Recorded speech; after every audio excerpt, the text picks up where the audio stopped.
On a tous déjà entendu parler des crises en Ukraine, au Yémen, en Syrie. Mais est-ce que tu connais la République centrafricaine? C'est l'une des pires crises humanitaires au monde et pourtant elle n'est pas beaucoup médiatisée.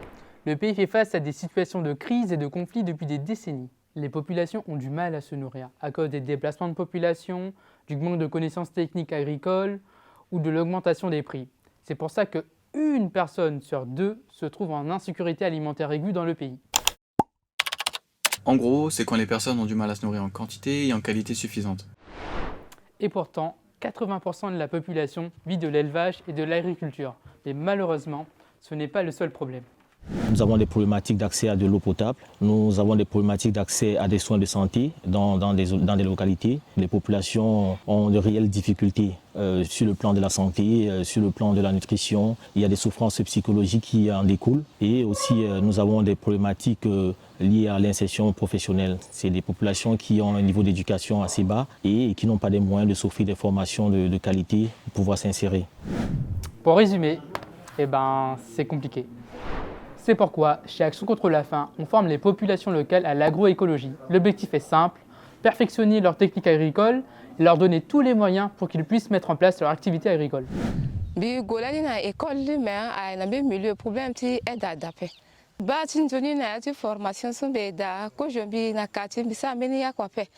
Bon, bi nganga legeti fango yakape, bi nganga legeti batango yamape, bi nganga legeti sango ambena kusala ti moboko mbeape. Mais to so mi gana yati so formation so bi ngai na legeti batango yama, bi ngai fango yaka. Ala action contre la faim, ala amuna biye tongo na yeti kusala. So ambike goda so mi tabi e damula ngeti bi tene bi pe na école bi kayeti élevage bi ke sa jardin bi ke moyeti bi kasambi gonani na gara limbi tene bi batana. Grâce à ce programme, on soutient la production maraîchère locale. Mais ce n'est pas tout, on soutient également les apiculteurs locaux. Tu savais qu'à Bossangoa, ils étaient super connus pour leur miel?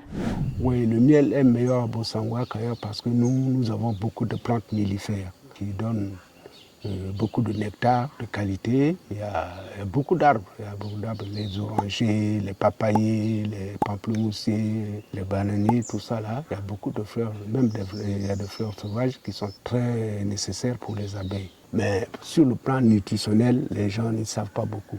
Alors que le miel est très important pour les enfants. Et il y a le jeune miel, c'est pour les plus âgés comme vous et nous. Mais le vieux miel, c'est pour les enfants, mais malheureusement, les gens ne connaissent pas. Donc, vraiment, il faut beaucoup de sensibilisation en ce sens pour que les gens puissent connaître la valeur nutritionnelle du miel. Donc, nous, on est en train de faire des efforts pour que ce secteur soit vraiment émergent, pour aider la population et aider aussi les apiculteurs. Et ils nous encadrent.